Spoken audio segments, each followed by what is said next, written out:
सल्लल्लाहु अलैहि वसल्लम की शान व अज़मत में ना तो मनक़बत का नजराना पेश करें। मैं उमरा खान को आवाज़ देता हूँ वो आए और नाते रसूल सल्लल्लाहु अलैहि वसल्लम पेश फरमाएं। आप हजरात समाअत फरमाएं। अस्सलामु अलैकुम रहमतुल्लाहि व बरकातुहू। हमने आँखों से देखा नहीं है मगर हमने आँखों से देखा नहीं है मगर उनकी तस्वीर सीने में मौजूद है जिसे लाकर कलामे इलाही दिया, जिसने लाकर कलामे इलाही दिया। वो मोहम्मद मदीने में मौजूद है।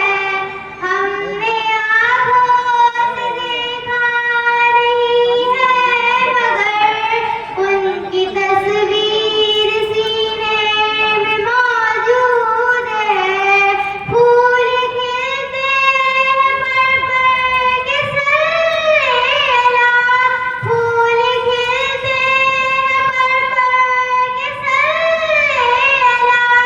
झूम कर कह रही है ये बागे सबा, ऐसी खुशबू चमन के गुलों में कहाँ, ऐसी खुशबू चमन के गुलों में कहाँ, जो नबी के पसीने में मौजूद है।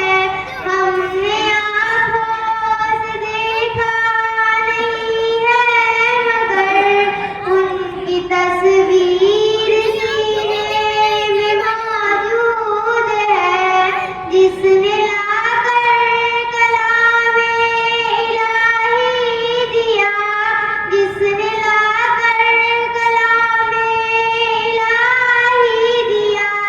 वो मोहम्मद मदीने में मौजूद है। हमने माना कि जन्नत बहुत है हसी, हमने माना कि जन्नत बहुत है हसी। छोड़कर हम मदीना न जाए कहीं, यूं तो जन्नत में सब है मदीना नहीं, यूं तो जन्नत में सब है मदीना नहीं। और जन्नत मदीने में मौजूद है। हमने आँखों से देखा नहीं है मगर उनकी तस्वीर सीने में मौजूद है। सुभान अल्लाह, माशाअल्लाह, बहुत अच्छी ताक़त की तैयारी।